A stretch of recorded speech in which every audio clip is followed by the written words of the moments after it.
thanks for joining me, guys. So just to reiterate, we do these community topic calls once a quarter. And the idea is here, I'm really sort of talking as a community member, trying to hone in on questions which are likely on the community's mind, and really sort of dive a bit deeper into some of these topics and unpack it a bit. So yeah, on the call today, we're going to dive into the Livepeer Governance Parameters, doing a bit of a recap of what the LAP process is and how the Livepeer Polling System works. Then we're also going to go into the Community Governance Parameters themselves. And we're also going to take a bit of a look at the governance dashboard and the voting process. Then after that, we're going to dive a bit deeper and look at some of the Livepeer Economic Parameters, assessing why those parameters are set where they are today, what the design sort of goals are for those parameters, and then we're going to talk a little bit about how those parameters could be changed in the future using Livepeer's governance process. So to kick things off, so a quick recap on the LAP process. So the Livepeer LAP process is the Livepeer Improvement Proposal. And basically, this is a design document that's sort of designed to allow people to describe new features that they'd like to implement within the Livepeer protocol, or they could be processes that the community should follow to pass through these improvement proposals. So the idea here is really to have a structure for working as a decentralized community to pass through some of these upgrades. LAPs are the primary mechanism, and I think in addition to the LAP process, there'll obviously be a lot of discussion within the Livepeer forum and within the Livepeer GitHub forum. And yeah, this is really about sort of creating a way to document these design decisions within the protocol. So within the LAP process, we have a number of steps, which is the draft, last call, proposed, accepted, final, deferred, and rejected. And we're going to dive a little bit deeper into this in the next slide. So yeah, this just kind of outlines the process that the LAP process follows. So you can see here, initially it's a draft, objections are made about the proposal, and then it's sort of moved through to the last call. And after that, moves up to proposed, and then from there it's either rejected or accepted. This is kind of an oversimplification, but you get the general idea of the process. In addition to the LAP process, we also have the polling system. And the purpose of the polling system is basically to provide a system for token holders to accept or reject these LAPs. So just to recap this, so a lot of this information is available on the Livepeer GitHub. The idea here is just to do a sort of high-level recap of these points. The goals of the polling system are to ensure that the system is simple, for ensuring the process of participating is easy to understand and accessible, auditable, so a third party should be able to audit results of the poll to verify the result, censorship resistant, and also the system is designed to have open participation so that anyone can get involved. And then, as some of you may have seen, there's been quite a lot of discussion within the Livepeer GitHub around some of these governance definitions. And I think this is really important because across a number of the different projects within the space, we do see a lot of different terminology that's thrown around, as many community members have pointed out. But for simplicity's sake, in Livepeer, we have quorum, which is the minimum percentage of active stake that needs to vote in a poll in order for the poll result to be considered valid. Quota, which is the minimum percentage of voting stake that needs to vote yes in a poll in order for the poll result to be considered a signal to accept the proposal. Poll creation cost, which is the amount of LPT that's burned to create a poll, and then LPT. So the initial parameters that were set for the Livepeer governance process was 33% for quorum, 50% for quota, and then we have the poll period, which is 10 rounds, and the poll creation cost, which is 100 LPT. So again, this is really kind of the basics, but I just wanted to run through that quickly so we're all on the same page. Before I move on, did anyone have any questions about any of this? I guess this should have been set up front too, but so these are the proposed parameters, and actually we're kind of using this proposed process right now to kind of ratify and have community acceptance of this process and these values. And there's a poll live at explorer.livepeer.org/voting, where all token holders in the community can actually dive in and participate and vote yes to ratify these values, which is pretty exciting. Big milestone as of Monday. Yeah, that's a good point. And we do actually look at that proposal in the next few slides. But yeah, anyway, so moving forward. So I think, yeah, around these definitions, there's been a lot of discussion within the community around if these initial parameters are right and if they should be changed in the future. So this is a fairly lengthy sort of discussion, and there's obviously a lot of nuance there. But I guess some of the high level points is there's been a lot of discussion around should the quorum figure be raised to 50%, or should the 50% be a long-term goal for this parameter, instead sort of keeping it at initially 33% and then over time working up to this 50% target. I don't have a particularly strong view on this one, but I know a lot of other community members do. But this is just at a high level what a lot of the discussion's been about. And then one of the other key points has been around the use of a minimum acceptance quorum instead of quorum. And the idea here is that you're proposing that effectively we would have a minimum amount of all voting weight that we need to approve yes in order for a vote to be executed. So for example, you would need to have, if the MAQ was 25%, you would need to have 26% be no in order for it to not pass.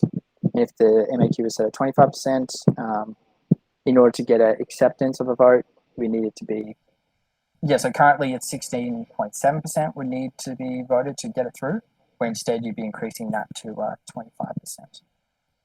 So I think some of the goals around, and the goals around some of these discussion points has been to sort of protect against situations where the majority isn't participating in the governance, or perhaps there's certain votes where a large part of the majority doesn't have a strong opinion on it, and ensuring that only things that have been approved by the vast majority of the community are being passed through in the governance process. But again, there's a lot of nuance here, and if anyone from the community would like to expand on any of these points, yeah, feel free to jump in.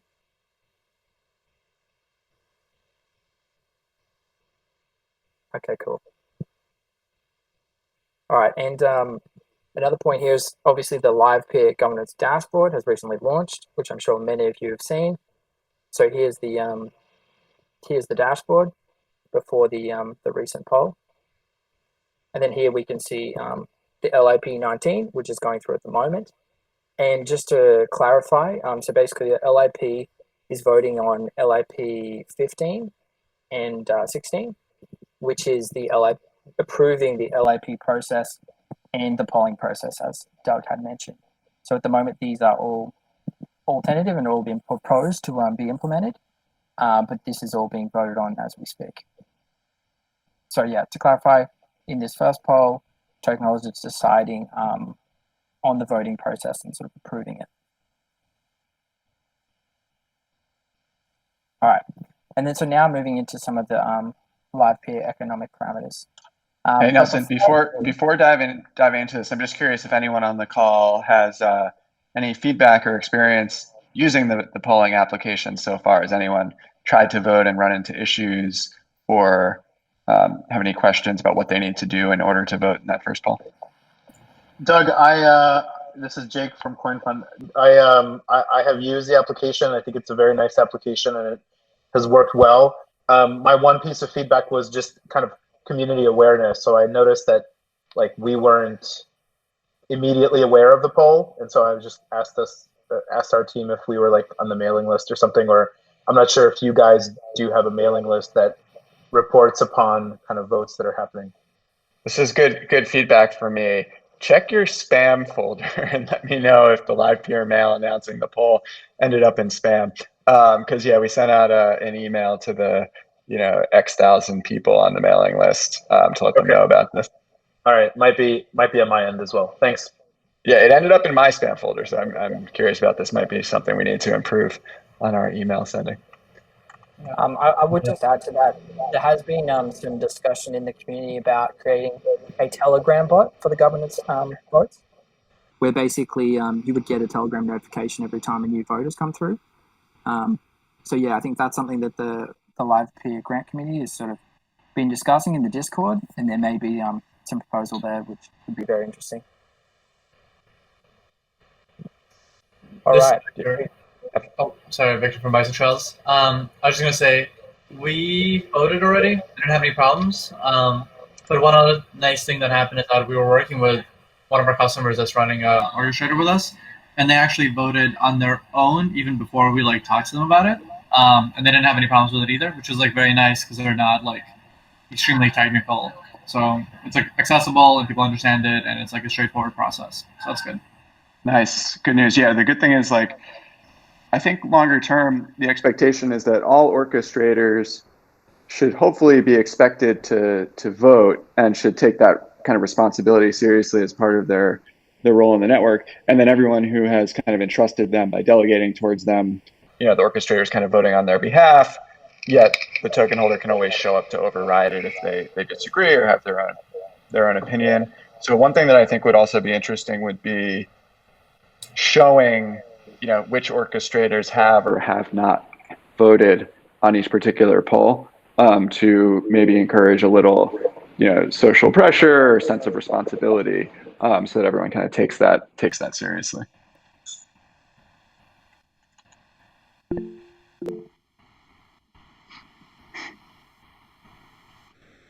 And we get the inevitable first haircut comment from Victor, who I see has not had a haircut in a while.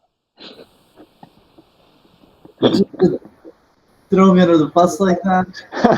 But you're the only one on camera, so. Oh, am I recording? Oh, interesting. There's Philip too. Philip hasn't had a haircut in a while either. I think Anson had a good question in the chat about if the proposal passed, does it have a delay enactment or immediately executed?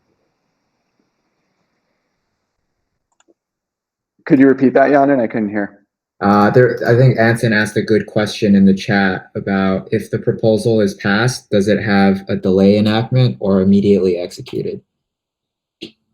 Yanin, you want to take that one? Yes. Hold on. Yeah, so at the moment with the current polling system that we've rolled out, the expectation is that a proposal that is passed would make the LIP transition to the accepted status, and then it's the responsibility of the core team to execute the details of that proposal shortly thereafter. But because there is, this isn't an automated process, because this isn't on-chain binding vote, it's not like the proposal passing will automatically execute whatever contents were contained within it. I think we're working towards that milestone, but at the moment, if the proposal passes, then the core team will shoot to enact the proposal as soon as possible afterwards, but there's no like formal time guidelines for that at the moment. But I think there's a LIP discussion thread open right now about starting to impose more formal time guidelines. So having a fixed execution delay, for example. So I'd recommend anyone that's interested in that discussion to check out that LIP thread, which I can post in the chat.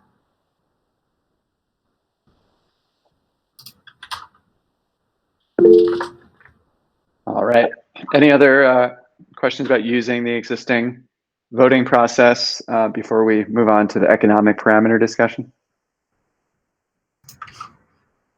I guess one last thing to clarify too, this came up yesterday, is kind of the results of the poll are not final, and like the voting can't officially be counted until the poll ends, 10 rounds after it begins. And that's because you can vote, but your stake might change during the course of the poll. You might unbond, you might move which orchestrator you're delegated towards, orchestrators may resign, etc. And so it's really the state of your stake at the end of the poll, which will be used to tally up the final count. But the UI in the Explorer shows, it uses an index to try and keep track of the latest state of voting, give the most accurate representation of what's currently what's currently there. There may be, if you see something fishy, if you see issues in the UI where you vote, but it doesn't look like your vote was updated, it's a new application. Just report those issues to us. We'll iterate and get them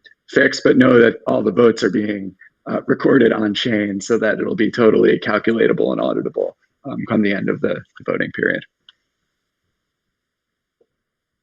So just to clarify that point, Doug, if I were to say vote today and then unbond half my stake, it goes off the amount of stake at the end of the 10-day period. Correct. So half of your stake would no longer be active and be counted. And I don't know if I missed this, but it's probably also worth mentioning that even if your orchestrator becomes inactive, that stake that's bonded is still counted in the vote. Yes, that is true. Yes, because you have actively staked. It's all stake, whether it's on an active or inactive orchestrator. So you don't have to necessarily monitor if your orchestrator is active or not. If you have showed up to override your vote.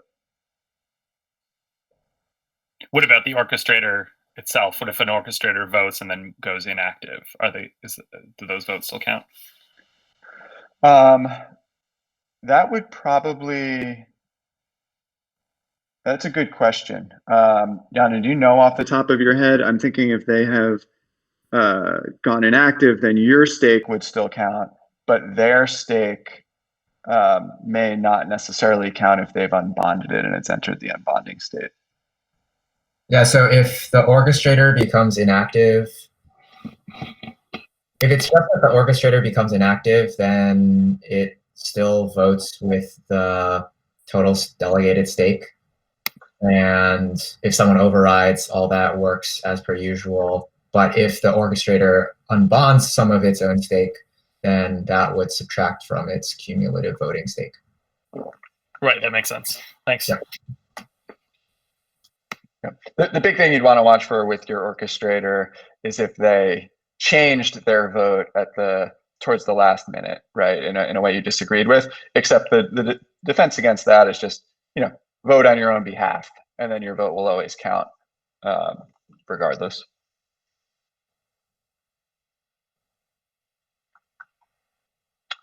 All right, let's move on to a meaty discussion about the Livepeer Economic Parameters, and this is certainly an area where I'm interested to hear from everyone on the call. If you have a thought or a vested interest or an initial reaction, how you'd be thinking about this stuff, because it's going to be a big issue coming up in the next 6 months or so. Yeah, so to kick things off here, we're just going to recap on some of these economic parameters today and sort of have a bit of a look at the state of the network. So to clarify, the inflation rate changes by 0.003% per round. And so to recap initially, at the start of Livepeer after the Merkle mine, this rate was increasing by 0.003% per day over time until it reached the target participation rate, which is currently set at 50%. And then once we reach the target participation of 50%, that rate has been declining ever since. And we'll go into where that's at today. So currently the inflation rate per round is at 0.068%, which I'll look at what that means as an annualized rate in the next slide. And the current participation rate is 67.72%. So yeah, and also the number of orchestrator slots is currently set at 100, which was initially 10, I believe, and has since been increased to 25 and then onto 100. So yeah, the whole point of these was really to hit that target participation rate, which has now been reached. And then the whole point of having this network inflation rewards was to provide a valuable incentive for orchestrators and active participants to, one, stake their Livepeer, but two, to run infrastructure for the network during this initial bootstrapping phase where we didn't have fees flowing through the network. As we've now sort of entered into Streamflow, we're starting to sort of see the very beginning of fees flowing through the Livepeer network, and we're starting to see that inflation rate come down. But as a result of that, obviously, so the inflation rate was set so that it didn't begin decreasing until it hit the 50% target, and is currently on schedule to hit 0 in 7 months' time. So there's a bit of a delicate balance here where we want the network to, when the inflation rewards hit 0%, we want the network to be at a state where orchestrators are being compensated for the fees that are flowing through the network, and that is enough to sustain their operations.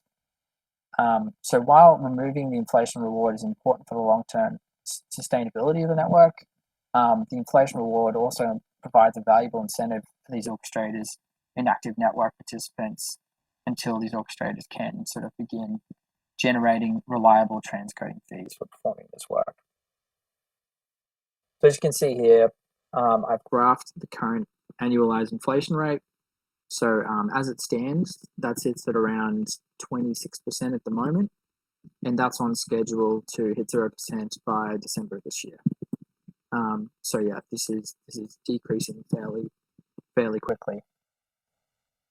And so, yeah, as we've sort of gone over, once we hit that rate, it'll continue to gradually decrease.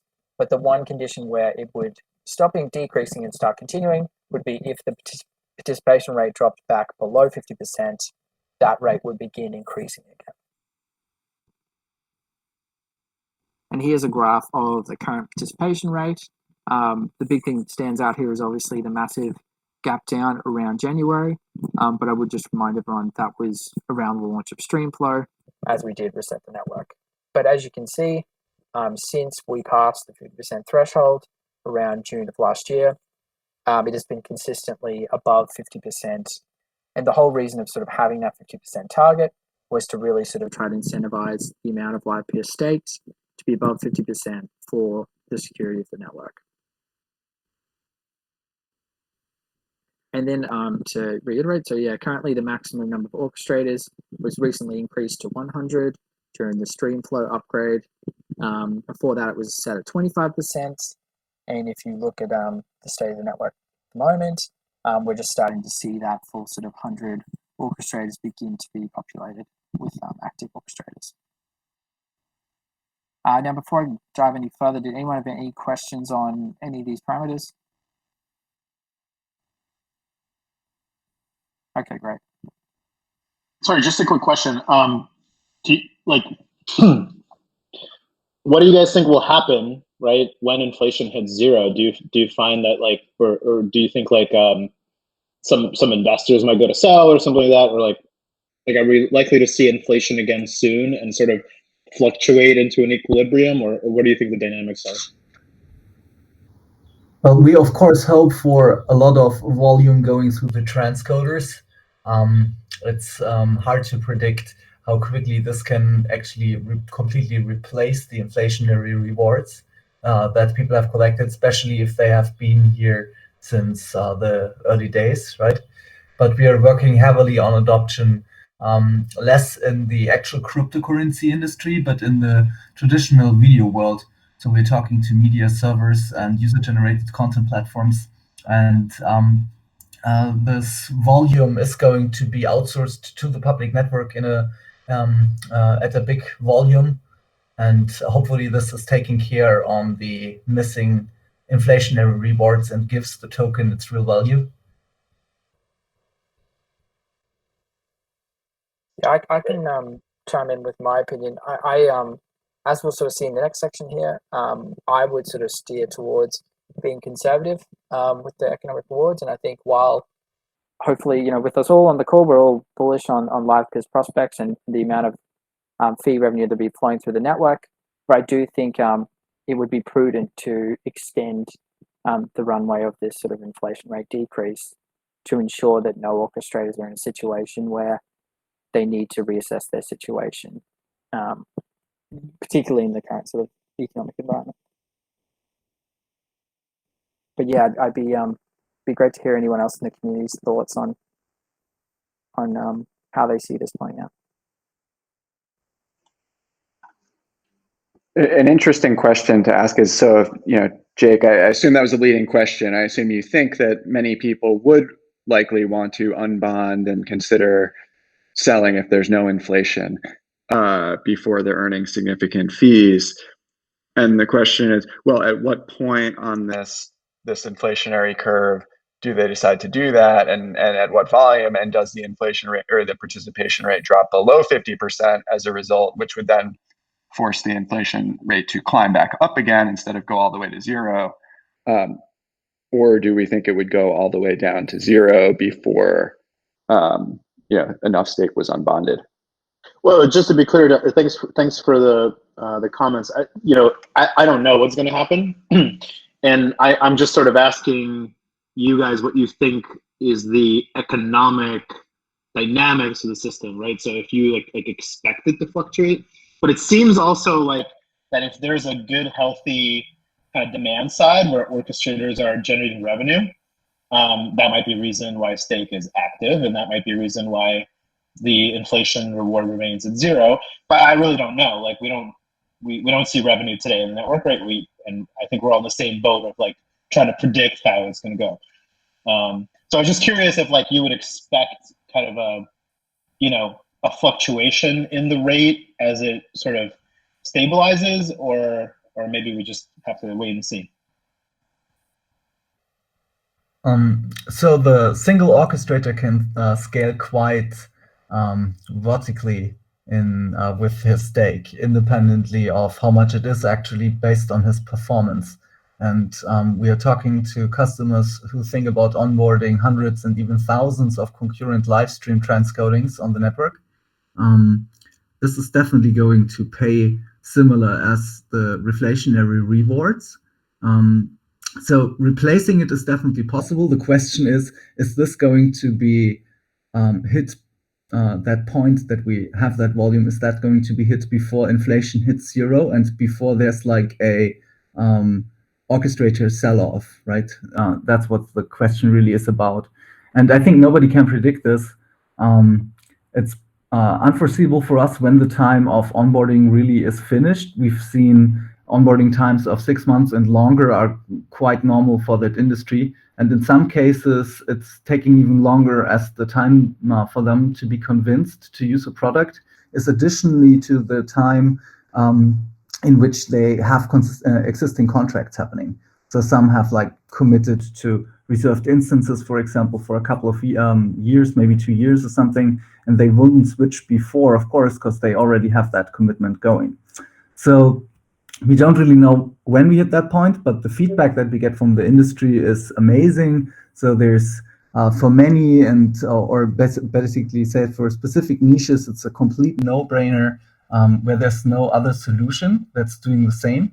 So we are quite confident that we will have fair volume on the network quite soon. But if I read the numbers right, we are like half a year to 9 months away from hitting zero.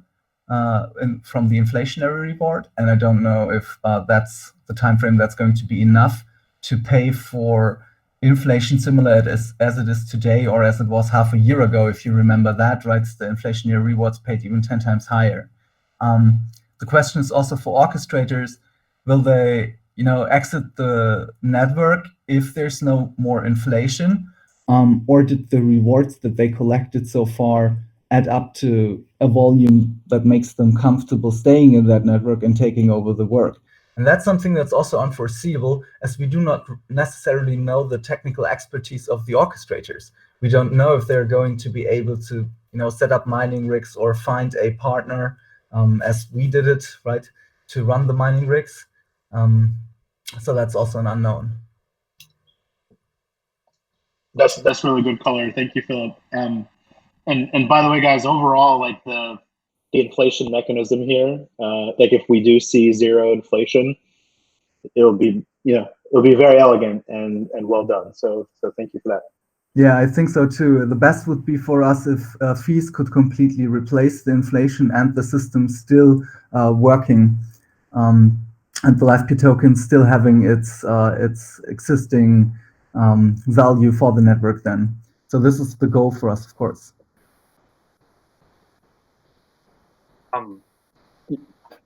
Go ahead, Gavin.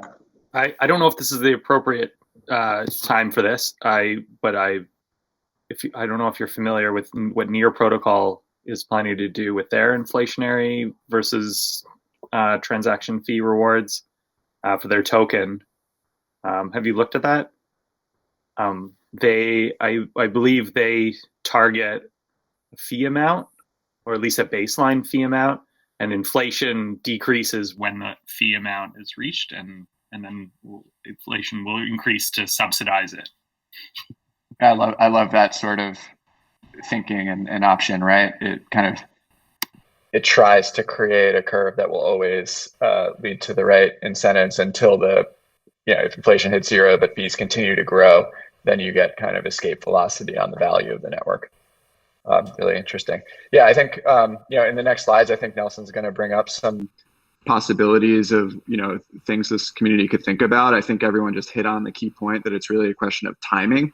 Obviously, long term, we need fees to be the majority of the incentive for infrastructure operators on the network, and the question is the next 7 months enough time for that to completely replace inflation, but still yield a bootstrapped solid infrastructure network? And if the community collectively thinks that it's not, then using the new governance process, what sorts of options are available? So I guess I'll kick it back over to Nelson to lead through some of that thinking.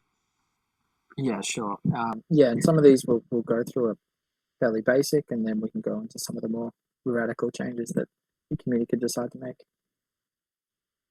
All right, so the first change that could be made is fairly basic, and that is adjusting the daily inflation increase or decrease.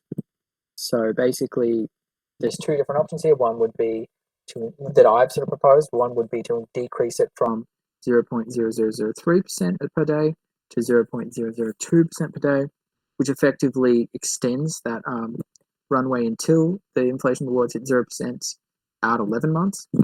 And then the other is decreasing it down to 0.001%, which extends that out 1 year and 10 months. So within the next slide, we'll see what that looks like. So as you can see here, proposal 1 really takes us to about halfway through 2021. And then proposal 2 takes us all the way out to the beginning of 2022. So I think this is by far the easiest change that could be made to just slightly extend the runway. I personally would be of the view that it'd be better to have slightly more inflation than is necessary, just to give the network some room. Obviously, certain participants pay for that inflation more than others, and that's mostly token holders that aren't staked. But I think, it would be one way to adjust that. And then another idea that could potentially be implemented would be the idea of implementing an inflation floor. So the idea behind this would be basically, as the network works today, the floor in inflation is effectively 0%. But what we could decide is to set that at a daily rate of 0.0275%, which works out to be an annual rate of around 10%. So this would give orchestrators a some sort of floor on the returns that they can expect for running this infrastructure. And then if there's fees, they would also have those fees as well. And this could be implemented as a temporary solution, and then that could be lifted once there's sufficient fees on the network, or this could be a permanent change that was made to the network going forward. You can see here what that would effectively look like. And then one of the other ways we could change this, so as Doug had mentioned, if the staking rate dropped below 50%, obviously the inflation rate would begin increasing again, although I would mention that is a lagging indicator, right? So it would take a while for that inflation rate to come back up from 0. But one change that could be made is to increase the participation rate up to 66%, for example, which would represent 2/3 of the network staked. And that could be one way that the network or the community could make a change to give the network a little bit more time to adjust to some of these supply-demand dynamics that are going on. And this would sort of help, begin increasing the inflation rate again if we saw that the amount of LPT staked, if that trend was beginning to change, we would begin to see LPT get unstaked from the network. And then, sorry, go on. Someone have a question? Yeah, I have a question, but somebody else has too. I wanted to ask the group here if you guys have considered zero inflation being actually a really good thing for us to weed out inactive participators in the network. For us to be successful long-term, we have to provide a very stable network with a global footprint. And I think it's not going to happen if we have incentives going on for too long that would allow revenues from not actively participating. So, and I'm an example for that. So I run my own transcoder. I don't have like the biggest chair on it. I'm actually in the lowest third, but I did this because it's easy right now, and I could do this in 1 or 2 streams isn't a problem. But as the network grows, I know I couldn't really support 100 streams here or 200 streams. I wouldn't get the bandwidth. There's other areas in the world where running this would be more affordable than in Germany. So I would end up becoming a delegator in the end and not being an orchestrator anymore. But that would be okay because I wouldn't really help the network like to grow. And but still from my investment, I could take some profits in the future by delegating to active orchestrators who really create that value for all of us. Yeah, I agree with Philip here, and I think like even adding that minimum amount of capacity is like doing something at this point. But I think decreasing inflation should eventually weed out operators that don't intend to run capacity on the network anytime soon, which is what we want eventually, right? So the state of the network is the most important thing for the buyer of the resources of the network. So if we can't make them happy, right, it's not gonna fly anyways. So the question that we have to ask ourselves is what's the best for the buyers of such a network? And the answer there is quite simple. Like the most reliable orchestrators are the best for these type of customers, of course. And reliability, you can reach it with the protocol on the protocol level, like we did with the failback mechanisms. But it's much more likely at scale that this is working better with people who can concentrate on the DevOps task and make this bulletproof. Yeah, so I actually have thought about that a little bit as well, but before pressing forward, I wanted to check in with Nelson to see if like he had any more content that he wanted to get through for this particular slide, because I get a feeling this might segue into its own discussion. So I just wanted to check with Nelson first. Yeah, look, I only have a few other points to expand on here, but yeah, look, if you wanted to go down a rabbit hole, Yundin, I think we definitely can. I don't think we need to go down a rabbit hole right now, but just I thought it was the point about as inflation goes to zero, like weeding out inactive orchestrators, I think is a pretty interesting one, because I think on one hand, it's true that you want to weed out, ideally you want the most competitive and the most robust orchestrator operators in the very end. And if through the drop of inflation, you result in more of those orchestrators sticking around, then that could be good for the network. But I think it's also interesting to consider the current projected like competitive dynamics on the market. So let's say that we're in a world where there is a large amount of demand, and the way that the fee market works right now is your stake helps you win the opportunity to transcode more demand that comes in, but it only gives you the opportunity to win that work. You need to be highly performant in order to hold on to that work. So in just thinking about the competitive dynamics going forward, if you end up with a scenario where the majority of work is won by a certain number of orchestrators, then the majority of fee revenue goes to those orchestrators. And then there's a question, if inflation is zero at this point, what is the incentive for the rest of those orchestrators to stick around? It might not necessarily be the case that they're inactive or ineffective orchestrators. They might just have been edged out on the competitive marketplace. And I think there's an argument that, oh, they just got competed out. That's not necessarily a bad thing, but I could also see that being bad for the network in a way in that, as Philip mentioned, one of the biggest benefits of the network is having a global footprint and having these always ready, always available servers that you can fail over to, so that if anything happens with one particular node, you're fine because there's failover mechanisms such that you can work with the rest of the marketplace. But if a lot of those orchestrators disappear, not because they're ineffective, but because they've gotten edged out on the marketplace, then it feels like you might lose some of that failover mechanism, and you become a little more fragile in that if those top competitors ever go away at any given point in time, or if there's ever an issue, there's less highly performant nodes to fail over to, if all those fees are flowing to the top few orchestrators that are the most competitive.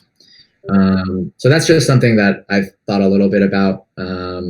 Maybe we can talk a little bit about it now, but I also be interested in talking to more people about these ideas separately, if that's a better time.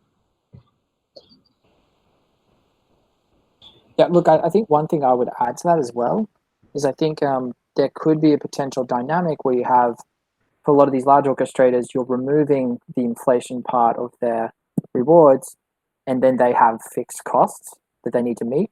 And you get a similar dynamic with what you see in the oil market today, where people are reducing their costs because they need to hit they need to cover their fixed costs.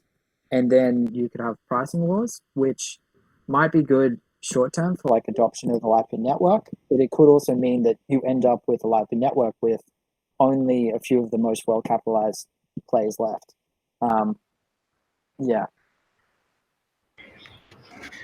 So the performance is also defining how much fees you could really get from the network. You might own 80% of all stake, but you still can only serve in the area where your rigs are, right?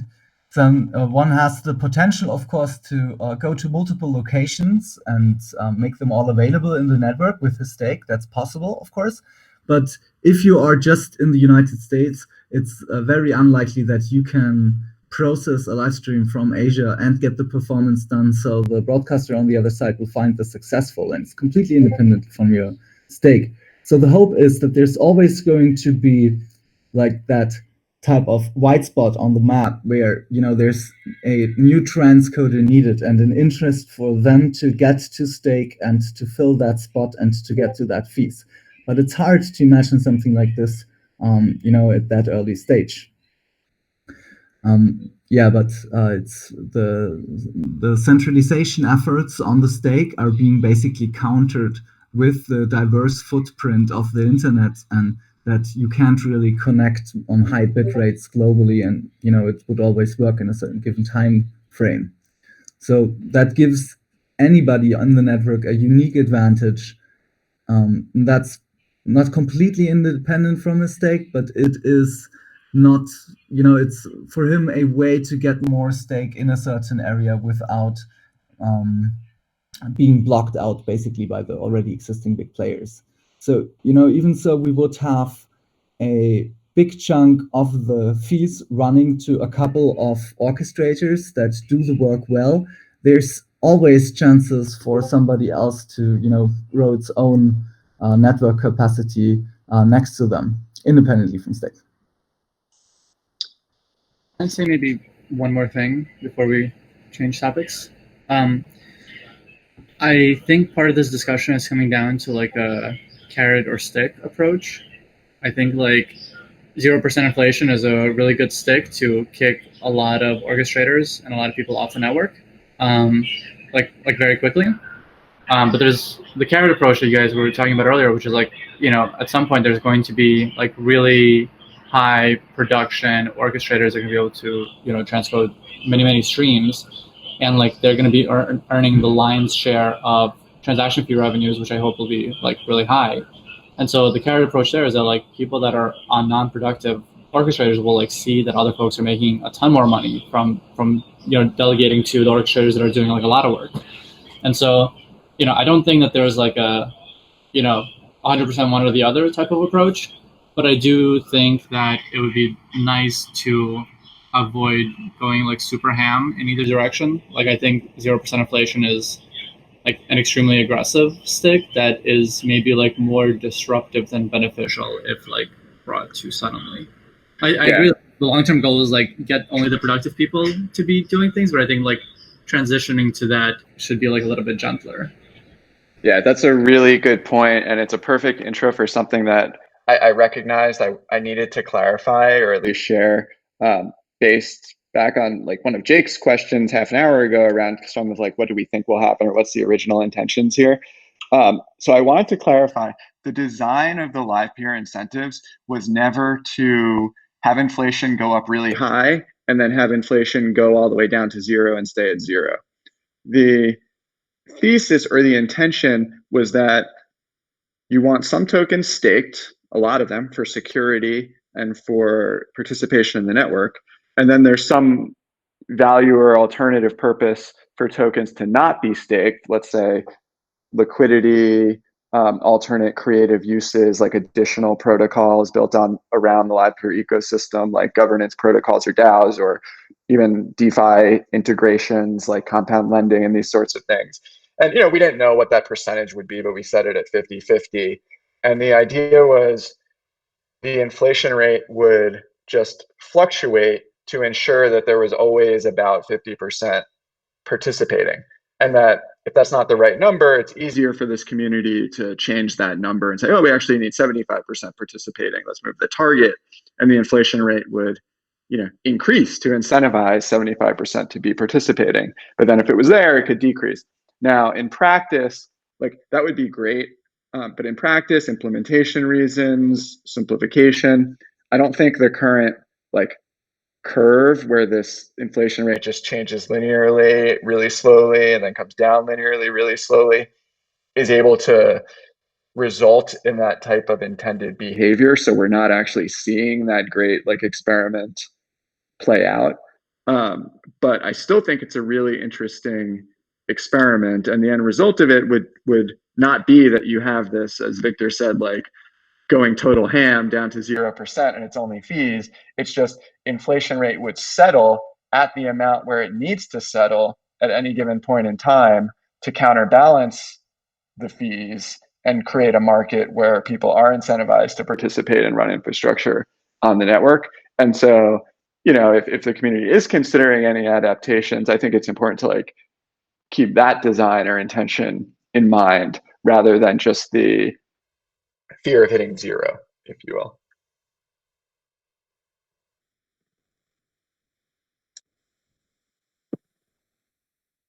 Yeah, I think they're good points. Unless anyone had anything else they want to jump in, I might just finish up these last few possibilities. All right, so this is one of the more radical changes that I proposed in GitHub. I'm not necessarily saying this should be done, but I did think it was an interesting idea that could be explored. And that was basically, as some of you may have seen, Kyber Network in one of their recent upgrades, the Catalyst update, they actually linked within their system inflation rewards to governance participation. So with the recent launch of the first sort of vote on Livepeer, this could be one way that Livepeer could maintain inflation for the sole purpose of maybe that would be a 10% per annum, or maybe that'd be a 5% per annum, but it's linked to participation in governance as a way to incentivize orchestrators and just token holders to actually vote in these proposals. So I think this would be one of the more radical changes that could be made. But yeah, I think that's something that could be discussed over time. And then the other even more radical change would be to completely change the inflation curve altogether. So this could be, maybe the community does decide that the current system isn't fit for purpose, and maybe it should just be set arbitrarily at 8% for whatever reason. And so through the Livepeer sort of governance process, that is a change that could be made if it was voted through.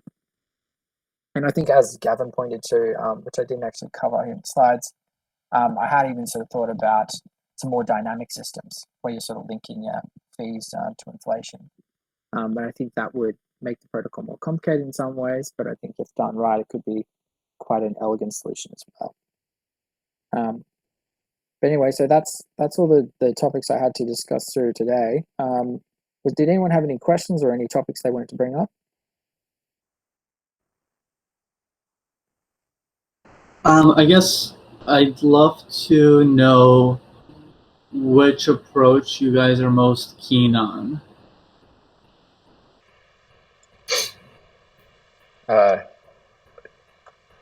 Livepeer founding member here refuses to share an opinion and does not advocate for changes easily without careful community consideration and consensus.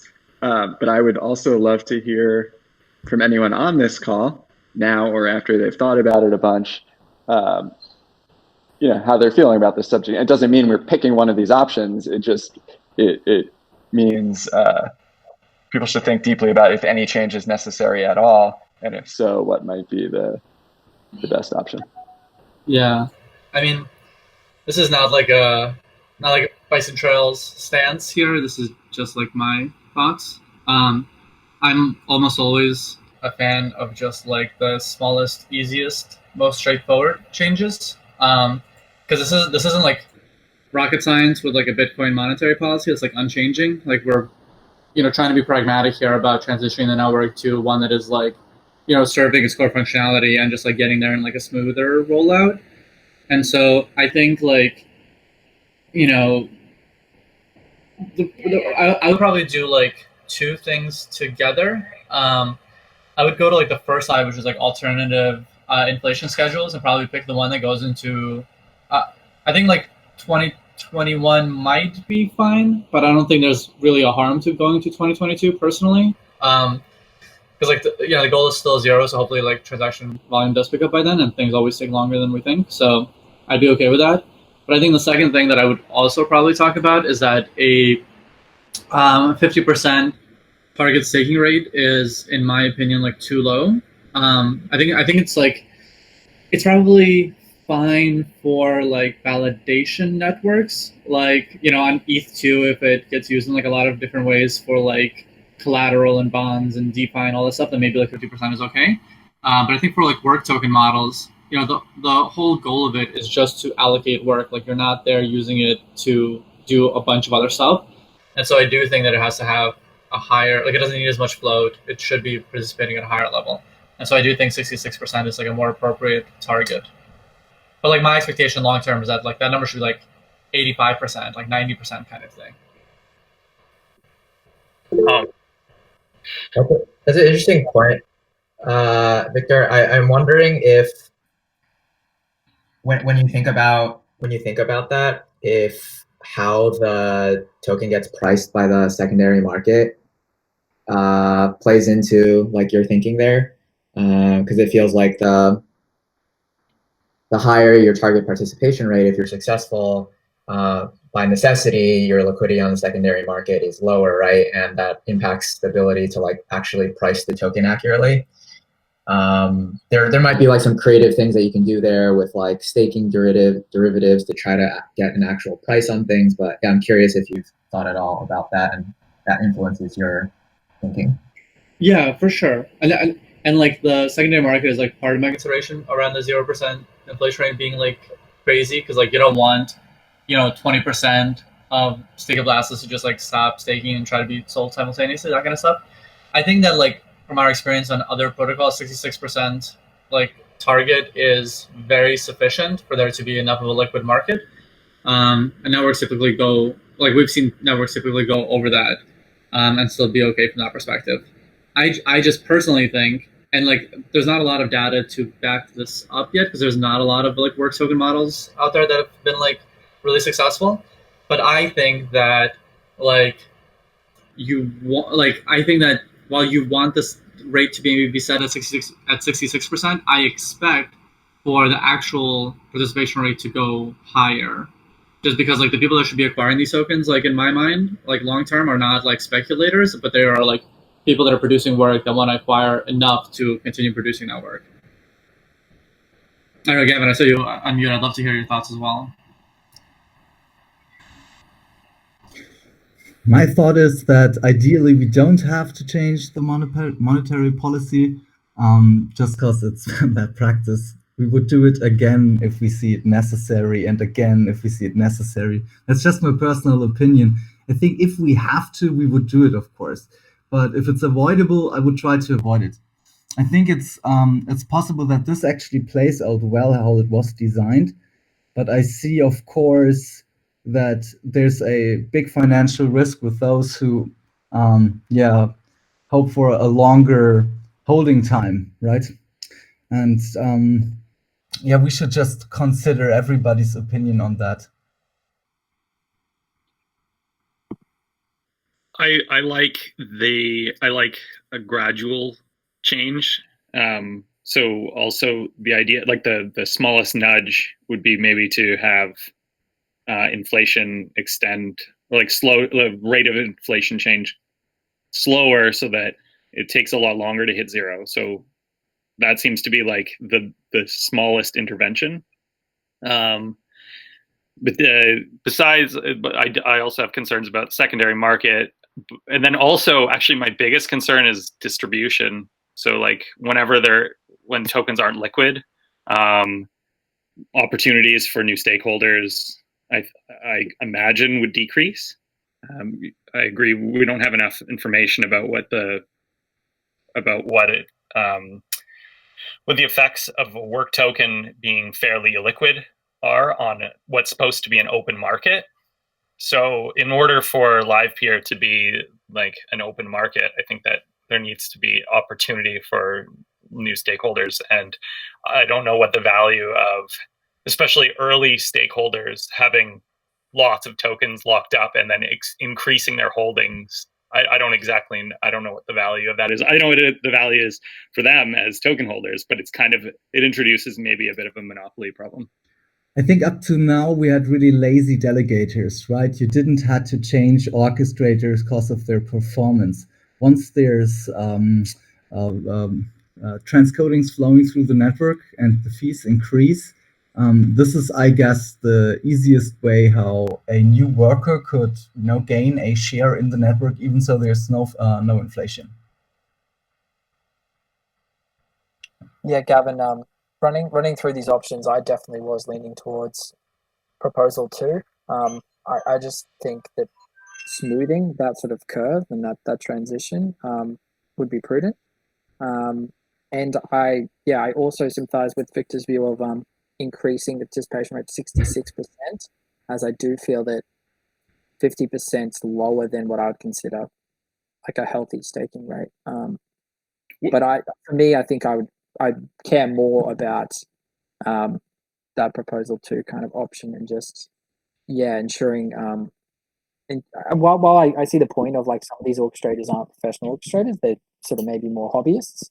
I think Streamflow was only fairly recent, and giving the network more time for those people to get used to Livepeer and get fully set up would be wise in my view. When you say healthy staking rate, like what are you thinking? Like what do you mean by that? Well, what I mean is if staking rate is dropping below 50%, that means almost 20% of the network's already unstaked and presumably sold, which I'm not even really thinking about. I guess I am thinking a little bit about the price considerations, but I more just think that if a change like that happened that drastically, the network would begin increasing the inflation rate. But by that point, you've already had the staking rate drop by below 50%. And I think it would take the protocol too long to begin adjusting. But I think if it was at 66%, it would give the protocol more time for that inflation to slowly ramp up for the market to kind of adjust.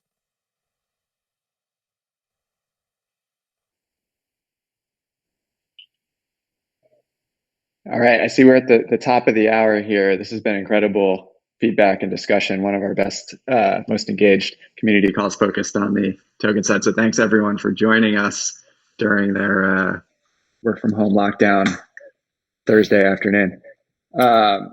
Cool, so we'll be back next quarter with, I think, probably a transcoder focused call for those of you running infrastructure, or not next quarter, next month, with a transcoder focused call. But in the meantime, the community governance channel in our Discord is probably the best place to have a lot of this active conversation.